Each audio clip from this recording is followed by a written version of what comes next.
What better way to start your morning than with two pretty faces gracing your screen? Yes, I am that girl. We are the girls that we think we are. Been those people. We've been those girls, still those girls. We'll always be those girls. Yeah, how are you doing? I'm doing great. How you doing? I'm doing amazing. How you doing? I'm blessed. Yeah. No, I feel so blessed. God is godding.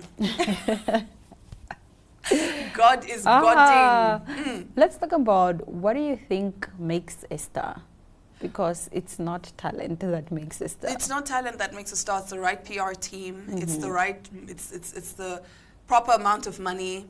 It's also hard work though, because you can have a PR team and all of those people, but you still need to put a little bit of hard work. And the reason I say a little bit is because if you have money, you can buy anything. Yes. And don't ever lie to us and say money doesn't buy happiness. You probably just don't have enough to buy the happiness. Yeah. So you need the right PR team. You need the right PR team. You need enough money. You also need a little bit of hard work. And I hate to say this, but you do need the looks.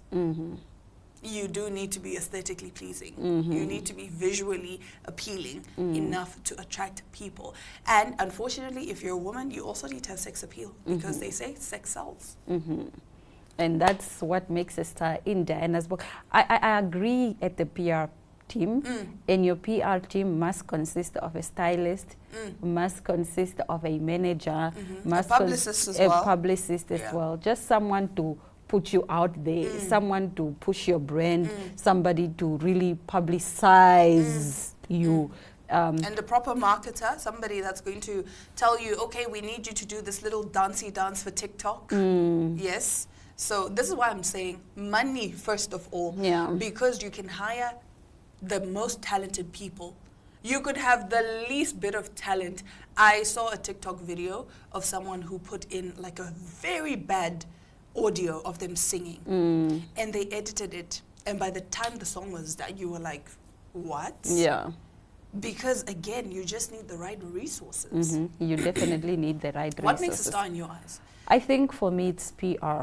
You need, and it's also a visibility. Yeah. I think visibility makes a star.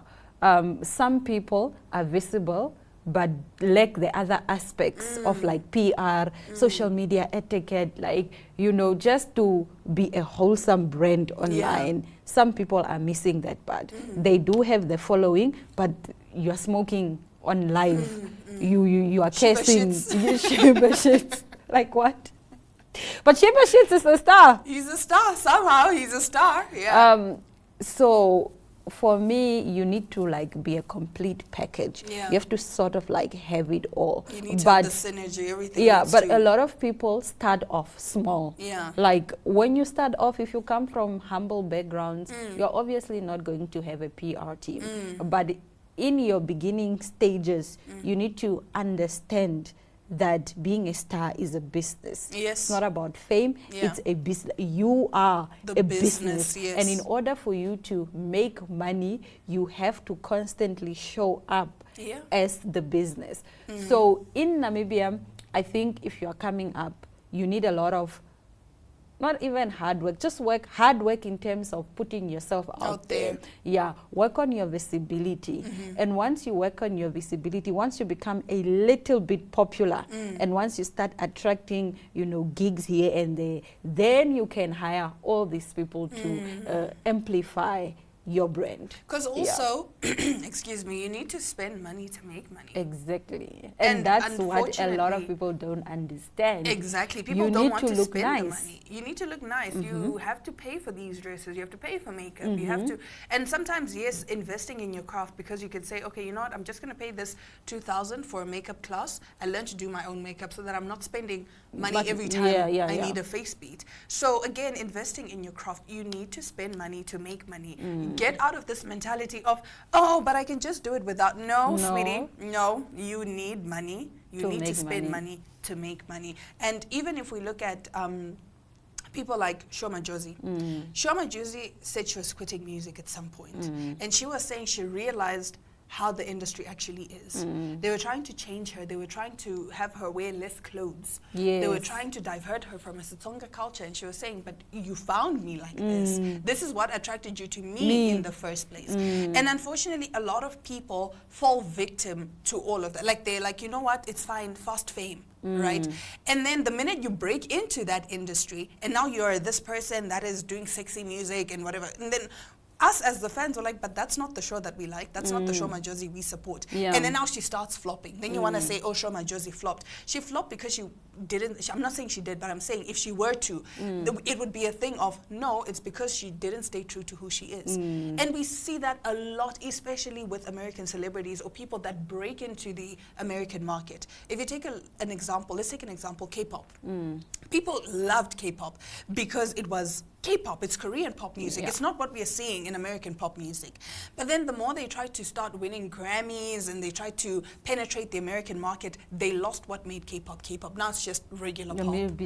It's just regular pop that is being sung in Korean. It's no longer K-pop. It's not true to K-pop. It's not what people fell in love with. Yeah, I think people would try to change you. Like, even I had so many of those. Oh, well, I'll give an example of my friend. Oh, well, I can't give this example because it's not your story to tell. It's not my story to tell, and she would know. So never mind. I can't. You can tell me after the break. I can't say the story without mentioning the name, because the name is the story. But nonetheless, we'll be right back shortly with our entertainment news. Welcome to Namibia, where adventure meets tranquility. With Enjoy, you have access to a wide range of accommodations to suit every traveler's taste and budget. Experience the finest dining and hospitality Namibia has to offer. Booking your dream accommodation is just a few clicks away with Enjoy. Join thousands of happy travelers who have trusted Enjoy for their Namibian getaway. Your gateway to unforgettable Namibian adventures.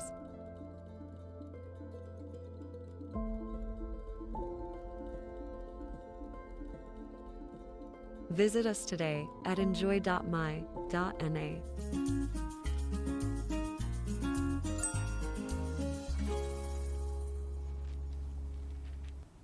In another story, in another episode of Chat Made Me Do It, AI is only as intelligent as its users. An influencer couple has gone viral after missing their flight to Puerto Rico thanks to they claim to a visa mix-up caused by ChatGPT. In a now viral TikTok video, which has clocked over 13,000 views, Mary Caldas, a content creator with nearly 100,000 followers, can be seen in tears roaming the airport as her boyfriend Alejandro Cid tries to console her. Look, I always do a lot of research, but I asked ChatGPT and it said no. Caldas, speaking Spanish, tearfully explains, referring to whether the couple was required to obtain a visa to visit Puerto Rico.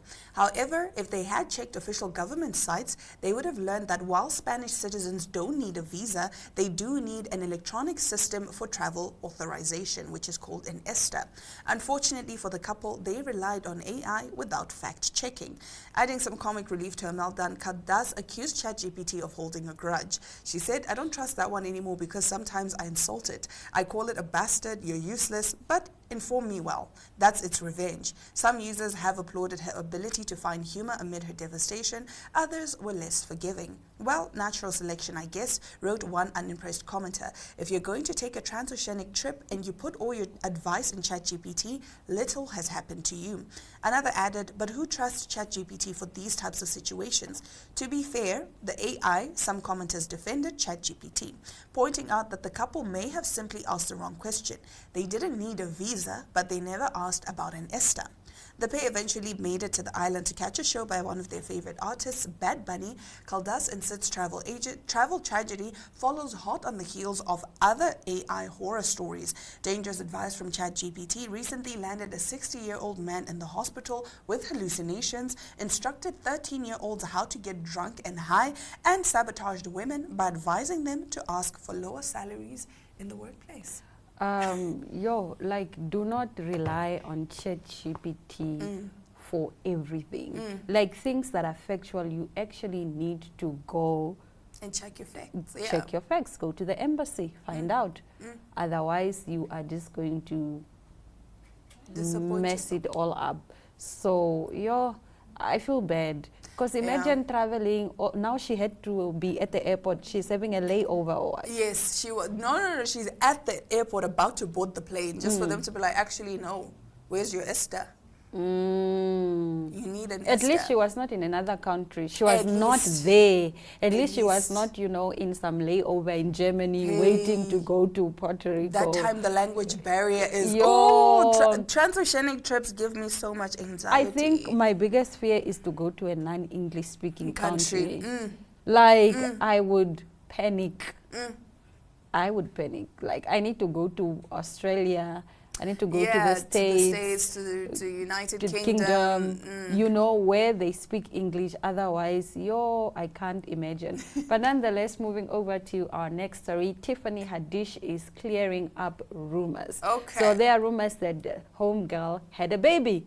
Oh. And she did not have a baby at all. Tiffany Haddish publicly addressed fan confusion over recent Instagram photos alongside a longtime friend Jason Lee and an infant.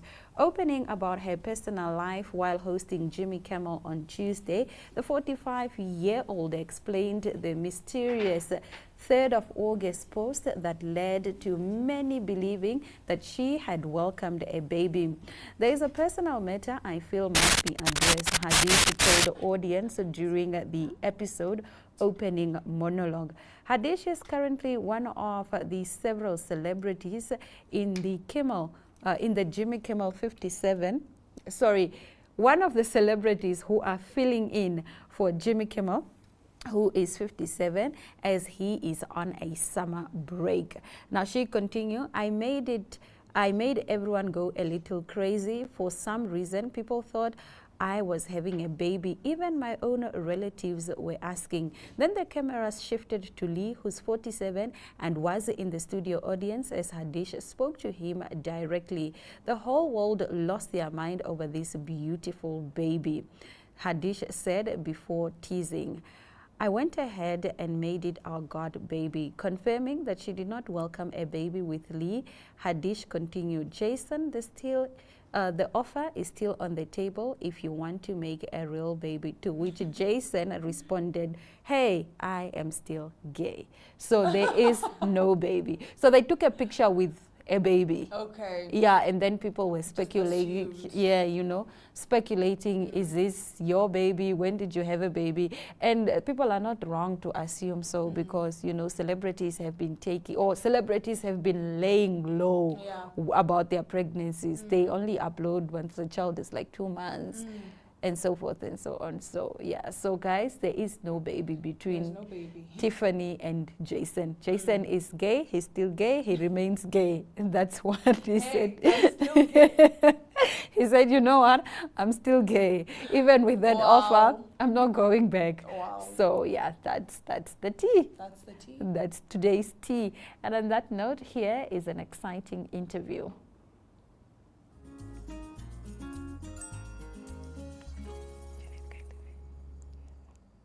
I'm joined by the beautiful Jeanette Kaindume. She is not only a beauty pageant queen, she is also a business owner, and she's here to show us how it's done. Good morning and welcome to Smell the Coffee. Good morning, how are you? I'm great, and you are looking so lovely. I love this look. I mean, of course you're a beauty pageant queen, you have to come and you have to represent. So I have to start out by saying congratulations. What inspired you to enter Miss Petite Global Namibia, and how does it feel to be first runner-up? I know on your, is it called a satchel? Yes, a satchel. It says a second runner-up, but there's a whole story why she is a first runner-up. Okay, so firstly, thank you so much for having me, and now we can start officially with why I joined Miss Petite Global. For me, it was such a beautiful platform where I can showcase what I'm so passionate about, and it is women in STEM. And it's also a platform where I can show that petite women are more than just being petite, right? And the reason why I am now officially the first runner-up of Miss Petite Global is because our reigning queen stepped down from the title, and it allowed me to be the first runner-up now. Wow, wow. And you stepped up to the plate. That's also Yes. another aspect that, you know, you need to look at it. It's not like it's just something that you also stepped up to the plate. And that's actually very beautiful to see. What were some of the most challenging and, you know, rewarding aspect of the competition? Ooh, the most challenging for me was really understanding why I want to be in such a space, you know, because it's so easy for you to break down and ask yourself if you are really able to be having such a big title, because being a Miss Petite, first runner-up, queen, or anything like that is something that comes with a lot of, I'll say, work that you have to put in as well. So I took that and I ran with it, and I was like, you know what, I feel like this is what God called me to do, because it is such an important platform where kids and young girls look up to me and they are so inspired by what I do. So with the challenges that it came with, it was also just rewarding because I got first runner-up. I know. I got first runner-up, and this platform has really allowed me to showcase what I'm truly made of, and it's so beautiful, and I love that for myself. I love that for you too. Now, pageants often emphasize that people are more than just beauty. What causes or values are you most passionate about? For me, it's really resilience, because it takes a lot of courage and a lot of strength to continue being in such a space where you are always, you know, there's a lot of people talking, either you're not good enough, or they're like, why is she even doing this? Does she really have a purpose, you know? But it's so important for you to know exactly why you started this journey. Is it for you, or is it for young girls that are looking up to you? It's very, very important. That's why, it's so important to be resilient. I love the way you carry yourself. Thank you. You're so graceful. You're so rooted in yourself. You have a confidence, but a quiet confidence. It's not cocky. It's just, I know who I am and I've arrived. How do you stay confident and so grounded? For me, when it comes to confidence, I'm so happy to have a support system that really pushes me to becoming the best version of myself. So if it wasn't for them, I really don't know how I would be so confident as you say. But they really help me, because they are always like, you know, Jeanette, you are doing so good, you know? So when it kind of gets in your head that, yeah, you know, Yeah, I'm doing good, you know, I'm a boss babe, you know. I got this. I love that. Yes. You wear many hats. You're not only just, you know, somebody in pageantry and not only just a first runner-up. She's also has her own business. She's a business owner. You have a beauty business. Could you tell me and the viewers what that business is? What's the name? What inspired you to start? And what services or products do you offer? Okay, so it's called Jen Studio. So this is a studio where I really make women feel empowered, you know, because when you're beautiful, you're confident. And I do their hair and makeup. And as soon as they step out of my studio, the confidence is booming. Like, you can just feel it from a mile away. Yes. Yes, I definitely know that feeling. Because I think sometimes you'll be like busy, you're running around, you're just trying to get things done. And then you have like your makeup appointment. I usually put my makeup appointment as the last thing to do. Yes. Because then it calms me down. And then just after that, I'll feel like, $1,000,000. So I definitely understand the feeling that you get from seeing other women experience that. Getting into my next question, how do you balance the role of, you know, being first runner-up and then also running your business? I know it's challenging, but obviously here you are and you're doing it. How do you find that balance? So I'm also a student, so it's quite, you have to stay grounded and very disciplined in the things that you do. So for me, I always schedule out what I'm expected to do in the next week, for example. Schedule it out, write down, okay, this time I'm supposed to be here, this time I have a class here. So if you're not disciplined, it's easy for you to be like, you know what, I'm not gonna attend this class, and then you fall back, you know. But then it's very important to be very disciplined. Because if you can't be disciplined, you won't be able to achieve what you want to achieve. I love that. If you can't be disciplined, you won't be able to achieve what you want to achieve. You guys got that, right?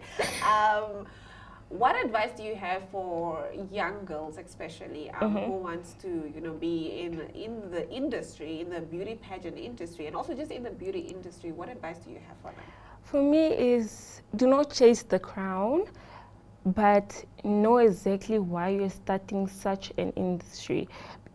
Because if you're chasing the crown, it's easy for you to, break down, because there's a lot of people saying this, saying that. But if you really have a passion about something, either mental health or any awareness that you want to make aware, then you have to be very passionate that nothing can break me down in this industry, because it's such, some would say, kind of a toxic industry if you are not grounded.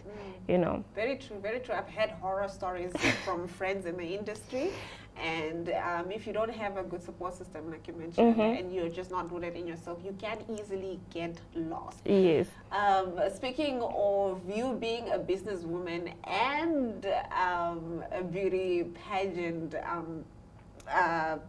queen, what impact do you plan to have on your community?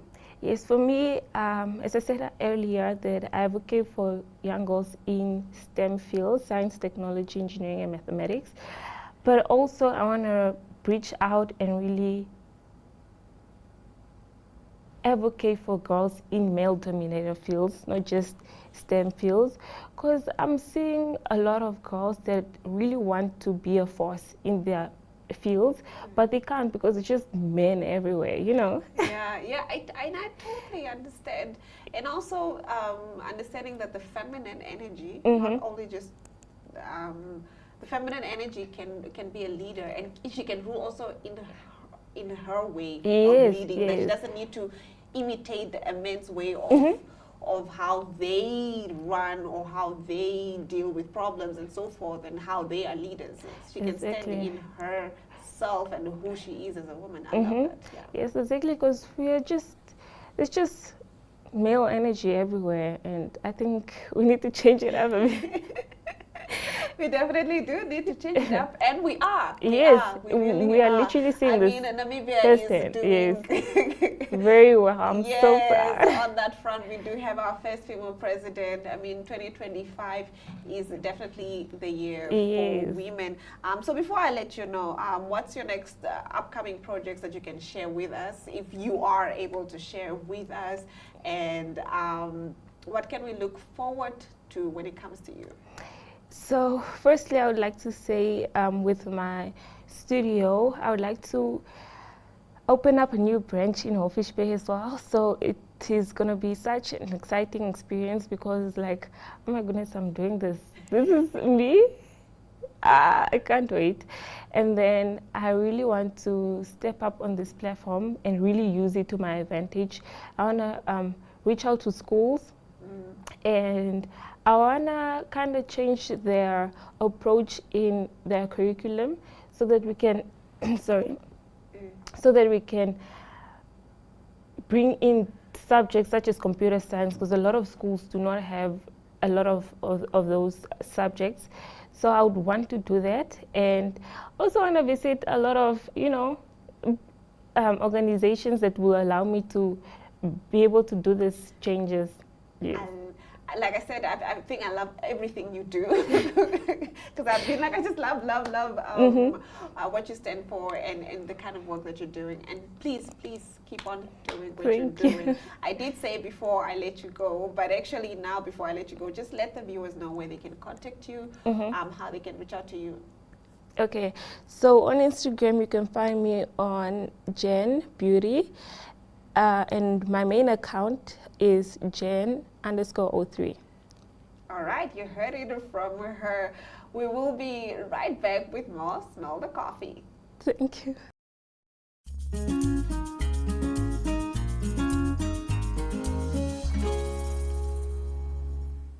So So that does bring us to the end of our show. But as the interview was playing, we're having a very interesting conversation in studio. And You guys talk too much. Such yappers. certified yappers. So we are going to discuss this on tomorrow's show. First of all, girlfriend allowance. And then secondly, how do you know if a man loves you? Those are the two. We're It's like discussing. Think of that. simple. We're discussing it tomorrow. Okay. And you guys also think of that, and then you let us know tomorrow in the comments. I'm Or you excited can- for that conversation. I don't even know why this is a conversation because it's simple math. It's simple math. Yeah. But turns out it is not, and we'll have a man on the show to explain his point of view. Oh. And that brings us to the end of today's episode. Thank you so much for joining us. We'll be back again tomorrow, same time, same place.